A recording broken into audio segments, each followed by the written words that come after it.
What's going on, guys? So this week was full of hyper versatile, mass appealing fragrances. It just kind of shook out that way. Literally, all but like one fragrance that was out the shower. Everything else is just super mass appealing, easy to please, crowd pleasers, enjoyable, fresh, do-it-alls. I mean, just a bunch of them. I'm looking at the entire grouping of what I wore this past week and just realizing it as I press record, just how mass appealing and versatile my choices were this week. I guess I was just in the mood for that kind of stuff. So it's week number 139. Let's talk about it. Stay tuned.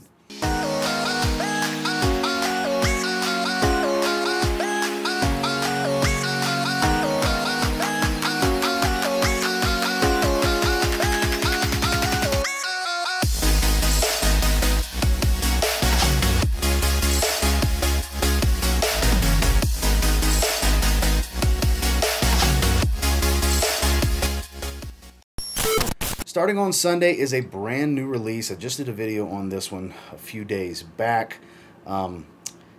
It's good, but it's not great. It's not worth paying retail for like I did. Definitely wait till it hits discounters. We're talking about the newest Jimmy Choo Man flanker. This is Jimmy Choo Man Aqua.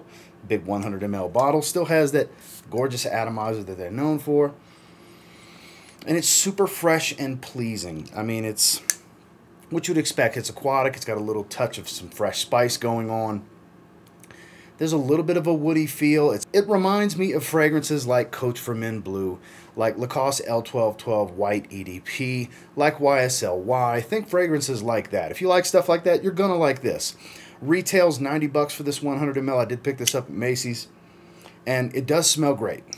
But if you have amassed more than 10, 15, 20 fragrances, you probably have something that does the exact same job that smells extremely similar to it. So I would strongly advise trying before you buy, especially if you don't want to wait and you're looking to pay retail. I definitely did this one a blind buy because I knew I would like it. I saw the note breakdown and I said, yeah, why not? Let's get on it. And yes, it is very nice. I have been enjoying wearing it. I wore it to the gym on Sunday. I wore it during the day on Sunday. I wore it out the shower on Sunday. I kept spraying it. Performance is about average at best, like you would expect. Like I said, check out the full review for more details on how the scent profile changes, which is not drastically, but there are some subtle nuances to the fragrance. But it's definitely a solid fragrance. Once it gets cheap, I think a lot of people are really going to enjoy picking this one up all day Sunday. Jimmy Choo Man Aqua. Moving into Monday, this is a new addition to the collection. I've only done one wearing out of the bottle since I got it. I've done a few wearings out of my decant, but we're talking about Xerjoff Mefisto. The infamous, I guess, fresher take, less herbal take on Silver Mountain Water from Creed. That's what it really rivals in scent profile. But I just like this more. I actually like this a little bit more than the Gentle Uomo flanker, the light blue bottle with the silver plate. And I know most people, that's their favorite. And I'm not saying anything bad. It's a great fragrance. I just prefer this one a little bit more. I find this to be a little bit more metallic.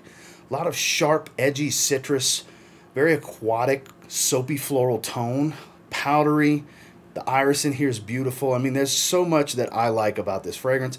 It's an above average performer, not weak and not a beast. It's right in that wheelhouse in that 6 to 8 hour range. It's kind of all over the place depending on, I guess, how hot, warmed up my skin gets if I'm outside, because it's fluctuated somewhere in between the 6 to 8 hour range. And a little bit of time I've spent between my decant here from myluxuryscent.com and then the bottle I just recently got from Twisted Lily. So I will be doing a full review on this one in the coming week or so. I want to spend a little bit more time with it first, but I'm pretty happy to have a bottle of this. It's been a while since I had smelled it. I only smelled it one time prior to getting my decant. I used to have a decant of the Gentle Uomo flanker, but really good stuff. I mean, it's popular for a reason. It's a very safe niche fragrance, to say the least. It's sharp, metallic citrus. It's floral. It's powdery. It's, like I said, it's all those wonderful things that you would enjoy in the summer, at least what I enjoy in the summer. During the day, Xerjoff Mefisto. Then when I got out the shower, this is the one fragrance this week I wouldn't call mass appealing. I would call it intoxicating, unique, and a showstopper. That I will do. So it was time for a good shave, and I went with my new Zaharoff Signature Rosé Shave Set. Yes, there is a shave set now available from Gentleman's Nod. Check the link tree. And of course, I gave myself a few sprays of the fragrance. the fragrance never gets old. And trust me, the soap, lathering the soap, it's an even better experience than citrine was. I didn't know if citrine shave soap could be top the experience of lathering and how it smells lathering on my head and everything. It was just a very spa-like experience, like, you know, guys that are into wet shaving are going for. That's kind of what your end game is, kind of a private little spa in your bathroom while you're shaving. But I'll tell you what, this is a completely different experience from any. I have about 40 to 50 shave soaps at this point. I have a nice little collection of shave products going on, artisan shave sets and shave soaps and aftershave splashes and aftershave lotions. And this is hands down my favorite. Call it bias, call it what you want. Try the damn thing. I'm pretty sure you can get little sample soaps from Gentleman's Nod. Get it. Get it and try it. Because if you like rosé, you're going to love the shave set. I can promise you that. If you're a fan of the fragrance, you'll love the shave set. And I was actually really enjoying my evening out the shower on Monday. The Zaharoff Signature Rosé Shave Set. A couple sprays of the fragrance. Moving into Tuesday, this is one of the more unique fresh fragrances in my collection. Extremely complex, like I said, super unique, but mega versatile. Conversation starter, because I say it's super versatile. This isn't the most mass appealing in the video, but the versatility is definitely there for the wearer. With Burlington 1819 from Roja Parfums, like I said, super unique. This is masterfully composed. There's a ton of notes here. As with a lot of Roja Dove's fragrances, ton of notes. What stands out to me the most here on my skin is this warm orange smell, because there's a nice hit of rum that really doesn't make it too boozy of a hit. The rum does stay for a long time, but it manages to warm up the citrus in the top. So it's like this warm orange citrus peel type of smell. There's greens, there's woods, there's florals. There's all kinds of stuff going. There's other citruses. But the main thing for me is the warm citrus peel orange smell with this rum. The rum stays for a long time, and it gets a little woody on my skin, but mainly this kind of animalic musky tone that's still very warm. It's a warm fragrance that still has an odd level of freshness. It's strange, good strange, but this is so unique. I still can't understand how he was able to achieve this level of warmth from start to finish while maintaining a level of fresh and airiness to the blend and to the scent profile. It's an olfactive experience worth, every time I talk about this fragrance, that's what I say. This is an olfactive experience worth having. I'm not saying rush out and buy a bottle. I'm saying if you can find an ml or two, 1 or 2 ml, without having to spend too much, because price per ml, it's very expensive. Just try it. I've never smelled another fragrance that's even remotely close to this one. It is super unique. I'm not saying there's nothing out there that doesn't have a similar tone or whatever. I've just never smelled anything else like it. Show-stopping, but still very, very versatile. Great conversation starter, like I said before. During the day, Roja Parfums Burlington 1819. It's a special fragrance. It really is. And then we got the shower. I wanted something even fresher.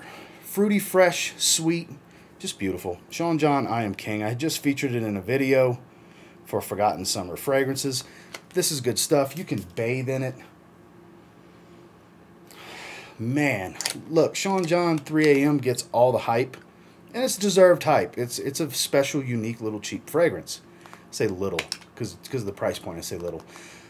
But this, if it had more staying power, more people would talk about this. It doesn't last long. It's like 2 to 3 hours. But the 2 to 3 hours are almost euphoric if you like cranberries and citruses and fruits. You know what I mean? It's just not super unique, but unique enough for what it is that there isn't, you know, you won't have 10 fragrances that have this exact scent profile. It's a special scent profile that's just enjoyable for the gym, super hot day when you need something to refresh and cool down with, or a great lounge around out the shower fragrance, running errands, where you don't need a ton of performance. That's where this comes in handy, in my opinion. I love lounging around in the evenings with it, and that's what I used it for on this particular day, out the shower. Sean John, I Am King. Moving into Wednesday, this is another one that was in that same video as Sean John, I Am King, and I was in the mood to wear it. Dolce & Gabbana The One Gray. Super underrated, still, to this day. If you like Dolce & Gabbana The One, I just don't see how you could not like Dolce & Gabbana The One Gray. because it's the more fresh and daytime appropriate version of the scent profile. Look, I haven't tried them all. I haven't tried the one Sport. I haven't tried the one Gentleman. But I'm willing to bet this is the closest to being the daytime version of the scent profile, because you smell Dolce & Gabbana the one clear as day in here. It has that warm, sweet amber, more sweet than warm, ambery feel with the tobacco. The tobacco is actually still in the note breakdown. I don't believe amber is, but you still smell it. With some grapefruit up top, it's much more fresh. There's a little bit of a light herbal feel. There's a light wood feel. Like I said, it's much more daytime appropriate. Great office scent. This is a fantastic office scent. Not winning any performance awards, about average performance. 4 to 6 hours depending on your skin. I kind of get in that 5-hour range. I can't complain. You can get it for around 40 bucks for 100 ml. This used to show up at the rack stores all the time. I actually got this from a Marshall's, I want to say, a few years back. But good stuff. Really underrated. Nobody really gives it a whole lot of love. You don't really hear too many people talking about it. I don't really see too many people posting scent of the days on this fragrance across social media. If you haven't got your nose on it and you have a way to test it out, test it out. You may end up liking it, especially if you really like Dolce & Gabbana the one EDT or EDP. This is kind of a no-brainer. It's the daytime counterpart. During the day, Dolce & Gabbana the one gray. Underrated stuff, I'm telling you. Then I got the shower. I don't know why. I was in the mood for something Aventus, but not Aventus. And I thought about it. I was like, you know, I have this sitting on the rotation table. I've really been digging this one lately. I don't care if it's more performance and a little heavier than what I normally would wear at night. I decided to go with Afnan Supremacy Silver in the evening and loved every moment of it. And I actually gave myself like 6 sprays. More than enough. The apple really pops in this one for me. Apple, pineapple, a little bit of bergamot, but most of this green apple smell. It's very musky. I do get a little bit of the birch here as far as the smokiness, and I get a decent amount of vanilla as it dries down without it being too sweet. Musk and ambergris, of course, you get all that muskiness, but this has quickly become one of my favorite takes on Aventus. I know I'm very late to the party on it, and I actually get more wear out of this than its newer big brother, Supremacy Not Only Intense. That's just a little too heavy and rich for the summertime. Once the fall hits, I'll definitely get more wear out of that. But in the summertime, this has been great.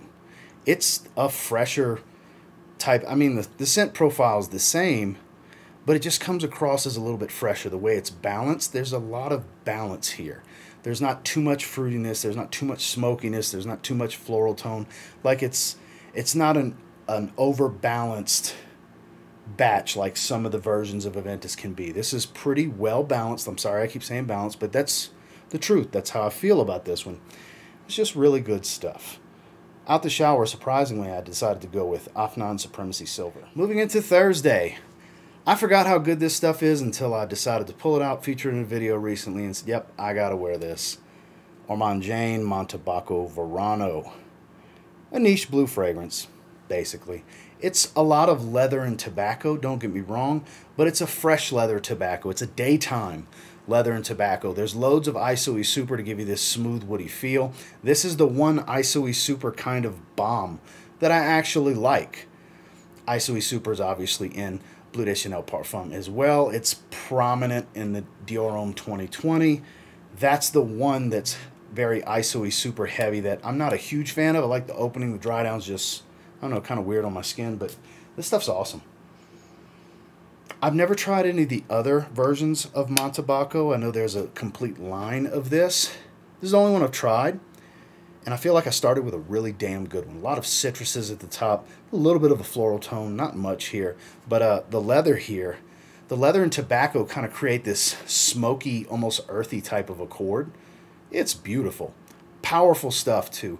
Mega, mega versatile. This one will pull a compliment or two as well, and it's got a more grown-up vibe to it. It doesn't come across as too youthful and playful like maybe a Sauvage would, or a Prada Luna Rosa Carbon, which that is kind of a smoother version of Dior Sauvage in the first place, but Dior Sauvage, a lot of young men really enjoy that. It's most well known for younger men wearing it.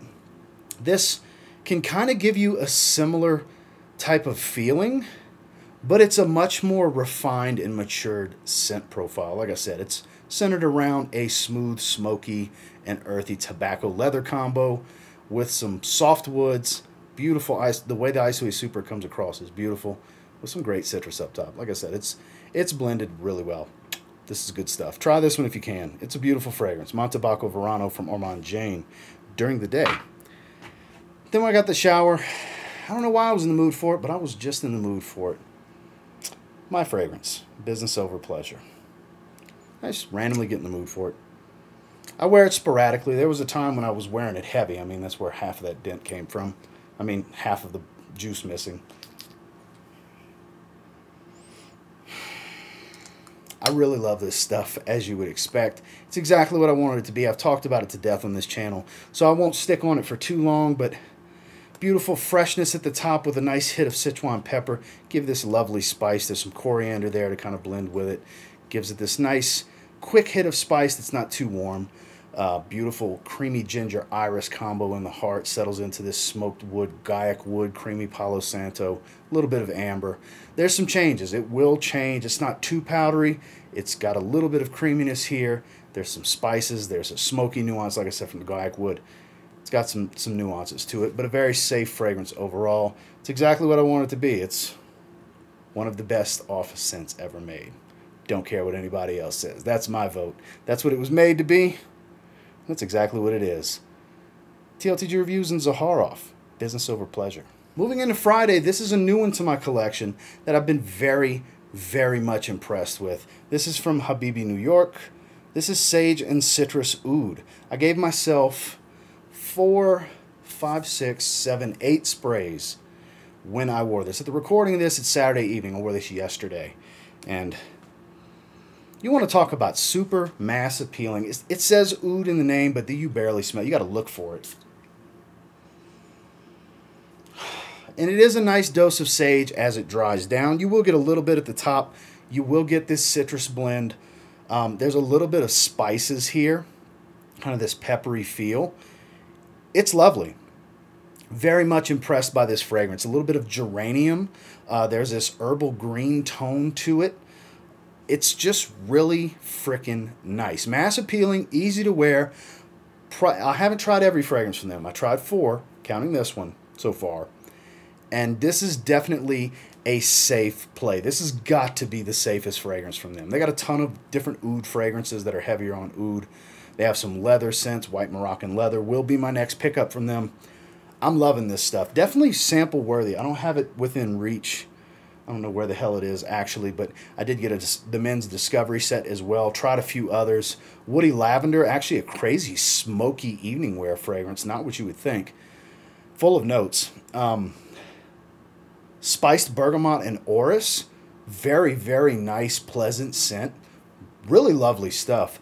And then, like I said, White Moroccan leather is kind of a fresher, more citrus heavy, smooth leather fragrance. I really dig that one. Like I said, it's in the white bottle. That's going to be the next one I get. But get a Discovery set and check this one out. If you want to hear some more thoughts, check out the replay on my live stream where I sampled 4 of the fragrances. It's not that long of a live. Stuff's really good. During the day, Sage and Citrus Oud from Habibi, New York. Then we got the shower. I go back to it from time to time. I give it chances. My wife actually told me I smelled really good because I'm still underwhelmed by this fragrance. But it's not bad. I just don't think it's that great. Mont Blanc Explorer Ultra Blue. Like I said, my wife really liked how it smelled. And I think the main reason why is because you can relate this scent profile in some ways to Aqua de Joe. It's got a very 90s vibe where it's a little aquatic, but it's mostly this amalgamation of like that cologne note with some fresh greens and a little bit of fresh spicy tone to it. But this is a bit more bug spray, chemically synthetic. I don't think it completely smells like bug spray, but the reason I say that because that's what most people will relate that chemically synthetic smell to. It's a little uninspired, but like I said, I do reach for it from time to time. I do wear it. It's middle of the road for me. Nothing spectacular here, but I was very surprised after I sprayed it on that my wife told me how good I smelled. So there are people out there that like it. Every time I talk about it, there's somebody comes in the comments saying how much they enjoy it. And it's to each their own. Just because I'm not its biggest fan doesn't mean there aren't a ton of people, hundreds and hundreds and hundreds, if not thousands of people that'll really enjoy this scent. Price has come down too. This is a 60 ml. Yeah, this is a 60 ml. And I paid more than I would have liked to from FragranceBuy.ca. I think I paid around 50, 60 bucks. It's now much cheaper than that. In the sub $40 price point, I think it's worth rolling the dice if you're interested in checking it out. But try to sample it if you can first, because like I said, it's a little underwhelming for me personally, but as you can see, I do reach for it. Out the shower, Mont Blanc Explorer Ultra Blue. Finally, on Saturday, this was what I wore during the day. I actually did a revisit, 5 reasons why you should try this still in 2022. We're talking about Mancera's Cedrat Boise. And there's a mixed bag of emotions in the comment section, as I welcomed, as I expected. Some people don't get it. I had one guy tell me this smells cheap and synthetic and Mont Blanc Explorer is better. I've now heard it all. Came in talking about how a cheaper and more synthetic fragrance doesn't smell as cheap and synthetic as a Mancera. But hey, to each their own. If that's how it smells to that man, that's how it smells to that man. I had somebody saying, smells just like Club de Nuit Intense Man. Like I said, there was a variety of comments. Not knocking anyone. What you smell is what you smell. What I smell is what I smell. It's an art form. It's all subjective. But I love this stuff. I stand by all my statements. I think this is the best first niche fragrance because it's so safe and so damn versatile. I just love it. I just love it. Like I said, I'll always stand by it. And since I have a 4-ounce bottle, I'm sure I'll have a lifetime supply of this with 120 ml because I don't wear it all the time because I have so many fragrances, but I really enjoy revisiting it on occasion, and this week was a lot of revisiting for me. It's been featured in a few videos, and I did spend some time with it during the day on Saturday. One of my personal favorites, Mancera Cedrat Boise. And then we got out the shower. Haven't sprayed it on yet. I'm going to be spraying it on in a minute. I did pick it and went ahead and put it, set up right here for the video, but as soon as we finish recording, hell, I'm probably going to spray it on right now. Abercrombie and Fitch First Instinct together. Just in the mood for it. One of those fragrances that I just really, really love. It never gets old for me. Fresh, aquatic. This is cheap and synthetic. This is cheap and synthetic for sure. But it's one of my favorite cheap and synthetic smelling fragrances. I mean, hell, they're all synthetic in some way or another. Harsh and chemically synthetic is the difference. Where people say it's more synthetic, they mean it's got more of a chemical smell. That's what I mean anyways. This one's definitely got more of a chemical smell. It does smell a lot cheaper, but the scent profile is really good. I have gotten my share of compliments. My wife loves the way this one smells. I love lounging around in this one. I love wearing it casually during the day. I have a few bottles of it, and you can still find them at the rack stores. Still popping up. Pretty cheap, 100 mLs for around 30 bucks, 20 bucks, get you a 50 ml like this. Out the shower, Abercrombie and Fitch First Instinct together. Well, that was this past week's rotation, and until next time, do me a real quick favor, go ahead and like, comment, subscribe, because I do appreciate all the feedback, and I love hearing from you guys. What did you guys wear this week? Please comment below. I love reading you guys' rotations. Those of you that watch this format on a regular basis, that's the highlight of the week for me. Mostly, as you guys saw, mostly mass appealing and or super versatile stuff. A lot of really enjoyable fragrances that are daily wear type of scent profiles, from cheap stuff all the way to some really expensive luxury stuff. A little bit of everything here as far as the versatility tool bag when it comes to my fragrance toolbox, I guess you could say, because that's all these are. They are a tool, just a piece of your wardrobe basically, to get through your day. And until next time, I will say, if you get your hands on any of the fragrances that I wore this past week and give them a spray now, pretty confident you'll thank me later. Have a good one, guys.